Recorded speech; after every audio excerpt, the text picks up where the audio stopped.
कार्रवाई कर रही है। और अब सीधा रुख करते हैं, इस वक्त बीजेपी से प्रेस कॉन्फ्रेंस कर रहे हैं सुधांशु त्रिवेदी। वो किसी कानून और किसी व्यवस्था, मर्यादा या किसी भी रूल को मानने को तैयार नहीं होते हैं और हर कार्यक्रम को अपनी व्यक्तिगत अहम्मन्यता और व्यक्तिगत ईगो सेटिस्फैक्शन का मुद्दा बनाते हैं। अन्यथा इस जंग की तीनों घटनाएं वहीं पर क्यों होती हैं? ये पूरे इंडी गठबंधन की सरकारों और कार्यकर्ताओं के द्वारा सरकार को, व्यवस्था को ठेंगा दिखाने की मानसिकता से भी ग्रसित होने का प्रमाण है। और इसके लिए, और जो लोग भी उसमें घायल हुए हैं, उनके लिए हम सब बहुत संवेदना व्यक्त करते हैं। मगर यह पूरे इंडी गठबंधन के राज्यों का एक चरित्र दिखाई पड़ता है।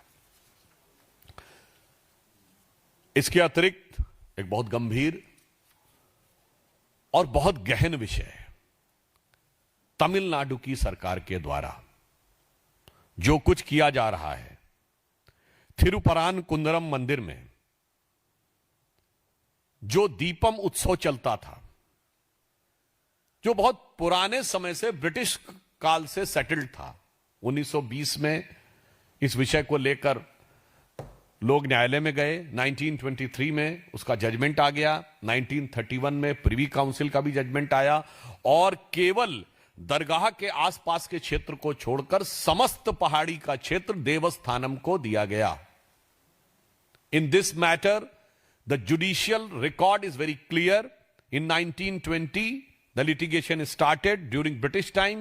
In 1923 judgment came, and in 1931 Privy Council judgment also came, which has made it very clear and categorical that barring some area nearby the dargah, rest of the entire hill belongs to Devasthanam.